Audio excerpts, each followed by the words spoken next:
Bienvenidos al capítulo 11 de Fisiología Celular y Neurofisiología.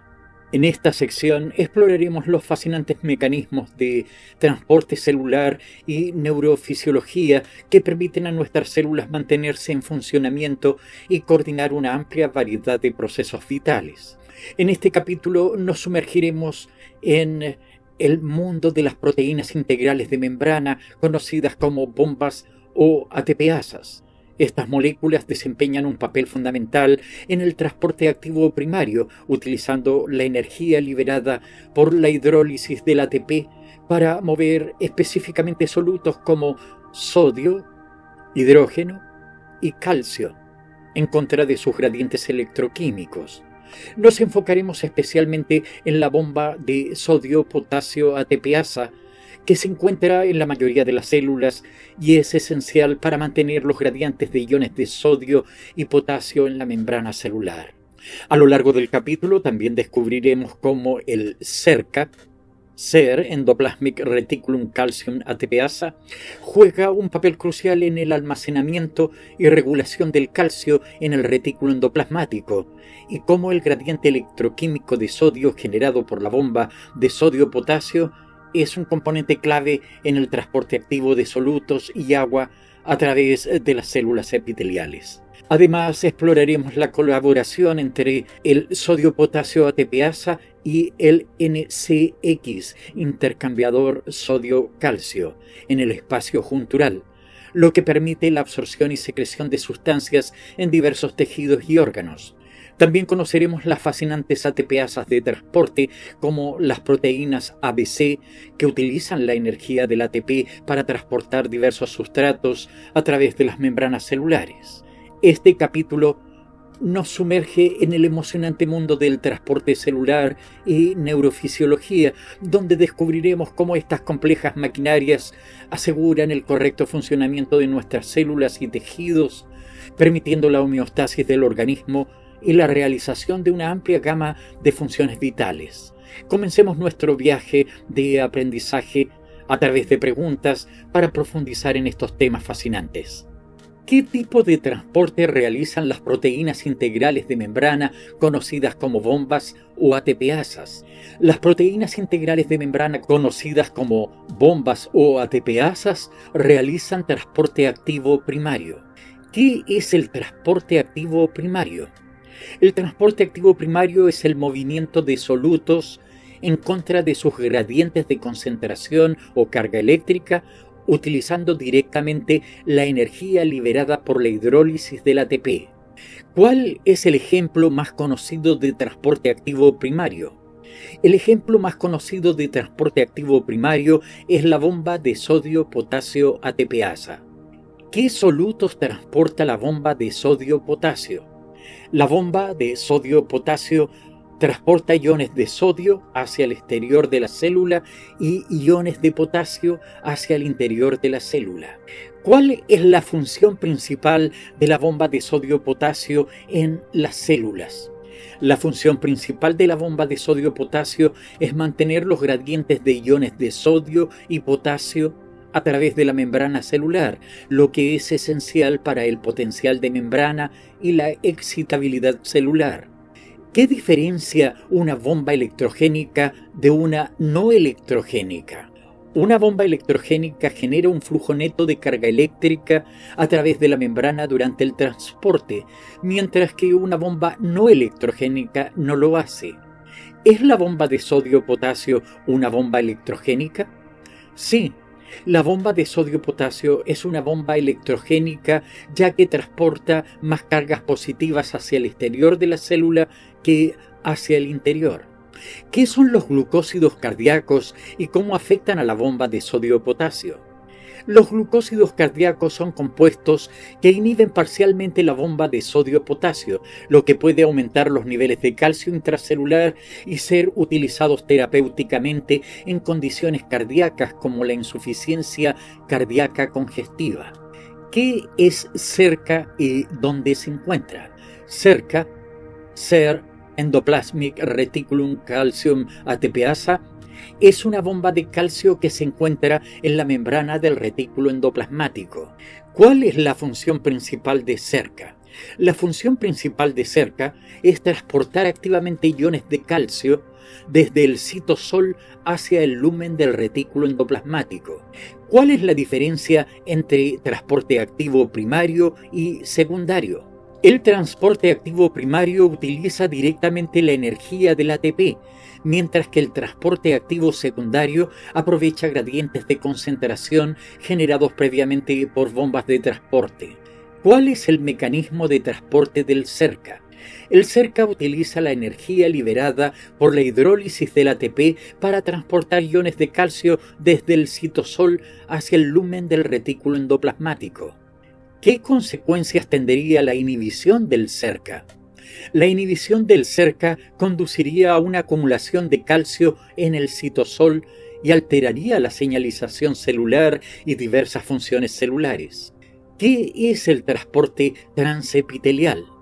El transporte transepitelial es el movimiento de sustancias a través de una capa epitelial desde un lado hacia el otro, atravesando tanto la membrana apical como la vasolateral.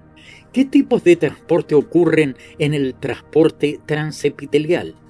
En el transporte transepitelial pueden ocurrir tanto transporte transcelular como paracelular. ¿Cuál es la vía paracelular? La vía paracelular es el transporte a través de los espacios intercelulares entre las células epiteliales. ¿Qué estructuras celulares limitan la vía paracelular? Las uniones estrechas, las tight junction, entre las células epiteliales limitan la vía paracelular y forman una barrera impermeable. ¿Qué determina la cantidad de solutos que puedan atravesar la vía paracelular?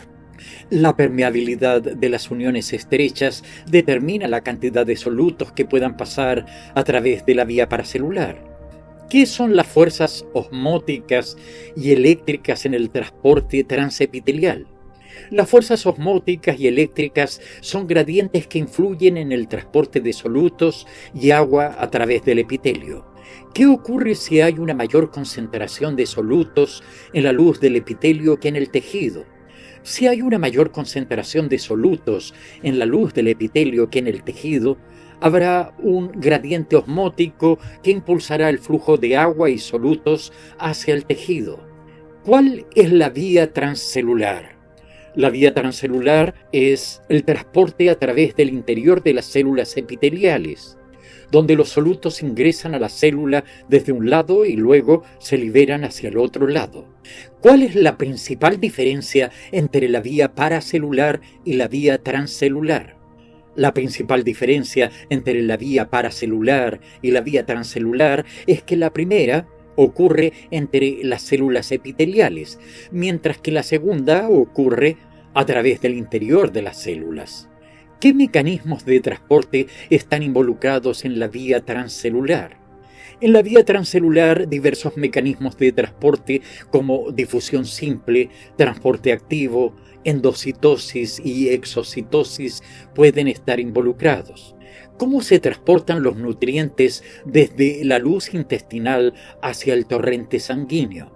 Los nutrientes se transportan desde la luz intestinal hacia el torrente sanguíneo a través de la vía transcelular mediante mecanismos de transporte activo y difusión facilitada. ¿Qué es la diarrea osmótica y cómo se produce? La diarrea osmótica ocurre cuando sustancias no absorbibles generan un gradiente osmótico que resulta en una retención de agua en la luz intestinal y por lo tanto una mayor eliminación de líquidos en las heces. ¿Qué es la diarrea secretora y cómo se produce? La diarrea secretora se produce cuando hay una secreción activa excesiva de iones y agua en el intestino, lo que lleva a un aumento en el volumen de líquido en las heces. ¿Qué es la diarrea exudativa? La diarrea exudativa es causada por la presencia de sangre y proteínas en las heces debido a una inflamación del intestino. ¿Qué es el transporte vesicular? El transporte vesicular es un proceso mediante el cual las células transportan moléculas grandes o partículas al interior o al exterior de la célula utilizando vesículas membranosas. ¿Qué son las vesículas de transporte? Las vesículas de transporte son pequeñas bolsas membranosas que contienen moléculas específicas y se fusionan con otras membranas celulares para liberar o internalizar su contenido. ¿Qué es la endocitosis y cuáles son sus tipos principales? La endocitosis es el proceso de captura e internalización de moléculas y partículas desde el medio extracelular. Sus tipos principales son la fagocitosis, pinocitosis y endocitosis mediadas por receptor. ¿Qué ocurre durante la fagocitosis? Durante la fagocitosis, células especializadas llamadas fagocitos engloban partículas grandes como bacterias y desechos celulares, formando una vesícula llamada fagosoma. ¿Qué función tienen los lisosomas en la fagocitosis? Los lisosomas contienen enzimas digestivas que se fusionan con los fagosomas, degradando el contenido y eliminando los materiales fagocitados. ¿Qué ocurre durante la pinocitosis? Durante la pinocitosis, la célula ingiere pequeñas gotas de líquido extracelular que contienen solutos disueltos y las incorpora en vesículas llamadas endosomas. ¿Cuál es la función principal de la pinocitosis? La función principal de la pinocitosis es la captura de líquido y moléculas disueltas en el medio extracelular. ¿Qué es la endocitosis mediada por receptor? La endocitosis mediada por receptor es un proceso específico en el que receptores de membrana reconocen y se unen a moléculas específicas y luego se internalizan en vesículas recubiertas de clatrina. ¿Cuál es la función de los receptores en la endocitosis mediada por receptor? Los receptores en la endocitosis mediada por receptor permiten que la célula capture selectivamente moléculas y partículas específicas. ¿Qué es la exocitosis y cuál es su función principal?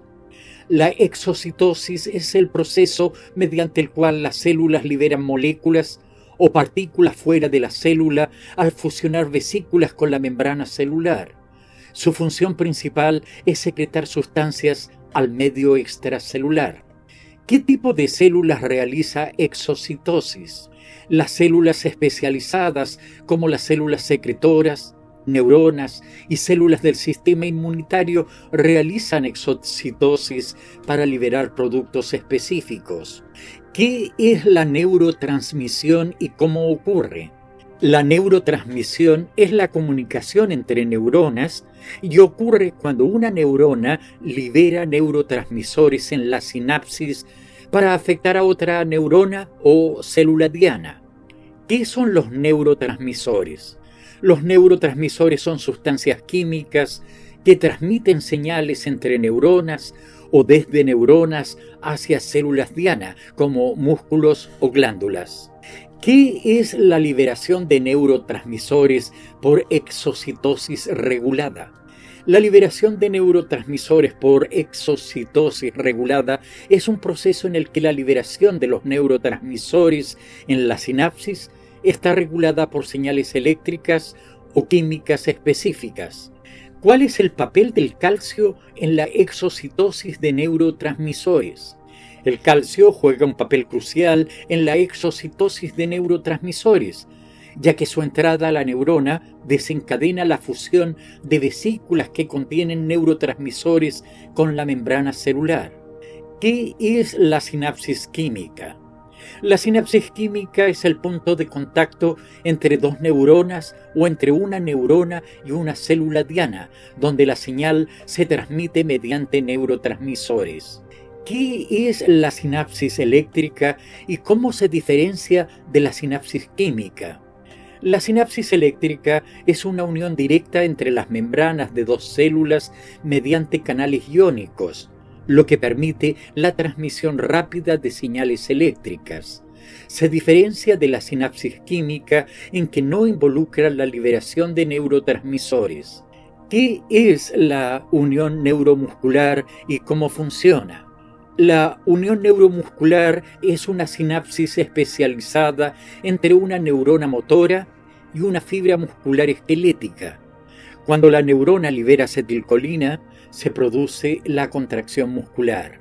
¿Cómo se llama el espacio entre la neurona motora y la fibra muscular? El espacio entre la neurona motora y la fibra muscular se llama hendidura sináptica. ¿Qué ocurre cuando la acetilcolina se une a los receptores en la fibra muscular? Cuando la acetilcolina se une a los receptores en la fibra muscular, se abren los canales iónicos, permitiendo que los iones ingresen a la fibra muscular y desencadenen la contracción. ¿Qué es la inhibición presináptica? La inhibición presináptica es un mecanismo en el cual la liberación de neurotransmisores desde la neurona presináptica hacia la neurona posináptica disminuye, reduciendo así la transmisión de la señal. ¿Qué es la facilitación presináptica? La facilitación presináptica es un mecanismo en el cual la liberación de neurotransmisores desde la neurona presináptica hacia la neurona posináptica aumenta, intensificando la transmisión de la señal. ¿Qué es la inhibición postsináptica? La inhibición postsináptica es un mecanismo en el cual la respuesta de la neurona postsináptica se inhibe o disminuye, lo que dificulta la generación de un potencial de acción. ¿Qué es una bomba de calcio y dónde se encuentra? Una bomba de calcio es una proteína integral de membrana que utiliza la energía del ATP para transportar iones de calcio desde el citosol hacia el retículo endoplasmático. Se encuentra en la membrana del retículo endoplasmático. ¿Qué significan las siglas ABC? Las siglas ABC significan ATP Binding Cassette, que es el nombre completo de estas proteínas de transporte. ¿Qué tipo de energía utilizan las proteínas ABC para transportar diversos sustratos? Las proteínas ABC utilizan la energía del ATP para mover diversos sustratos a través de las membranas celulares. ¿Qué componentes estructurales caracterizan a las proteínas ABC? Las proteínas ABC tienen dos dominios transmembranas, TMD, y dos dominios de unión a ATP, NBD, localizados en el citosol. ¿Qué tipos de sustratos pueden ser transportados por las proteínas ABC? Las proteínas ABC pueden transportar una amplia variedad de sustratos, incluyendo lípidos, aminoácidos, iones, fármacos y toxinas. ¿Cuál es la función de las proteínas ABC en el transporte celular?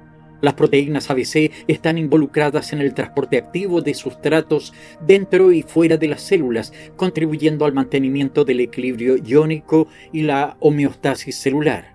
¿Qué función tienen algunas proteínas ABC como transportadores de flujo? Algunas proteínas ABC funcionan como transportadores de flujo, extruyendo sustratos fuera de las células para desintoxicación o eliminación. ¿En qué consiste la función de transportadores de entrada de algunas proteínas ABC? Otras proteínas ABC actúan como transportadores de entrada, permitiendo la captación selectiva de sustancias esenciales. ¿Cuál es el ejemplo mencionado de una proteína ABC y qué función tiene en las células? Un ejemplo notable de una proteína ABC es el CFTR, Cystic Fibrosis Transmembrana Conductance Regulator, que funciona como un canal de cloruro en la membrana plasmática. ¿Cuál es el papel clave del CFTR en la regulación del transporte celular? El CFTR regula el transporte de cloruro y agua en las células epiteliales, siendo esencial en la función pulmonar y digestiva. ¿Con qué enfermedad genética está asociada el CFTR?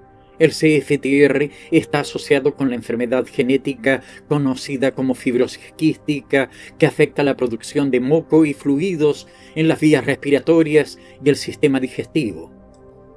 Y así llegamos al final del capítulo 11 de Fisiología Celular y Neurofisiología.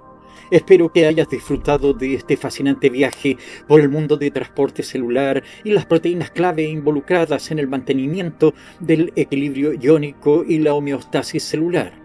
Hemos aprendido sobre las increíbles bombas de ATPasas, como la bomba de sodio y potasio, que trabajan sin descanso para mantener los gradientes electroquímicos necesarios para el transporte activo de iones. Estas proteínas son esenciales para la función adecuada de las células excitables, como las neuronas y las células musculares, y para mantener el equilibrio iónico en todo el cuerpo. También hemos explorado el emocionante mundo de las proteínas ABC, que son transportadores celulares increíbles que utilizan la energía del ATP para mover una amplia variedad de sustancias dentro y fuera de las células. Estas proteínas juegan un papel fundamental en el transporte selectivo de nutrientes y en la desintoxicación celular. El transporte transcelular y paracelular también han sido temas destacados en este capítulo y hemos descubierto cómo estas vías de transporte aseguran que los solutos lleguen a su destino final de manera eficiente y regulada. Espero que este viaje te haya dejado maravillado ante la complejidad y el ingenio de la fisiología celular y neurofisiología.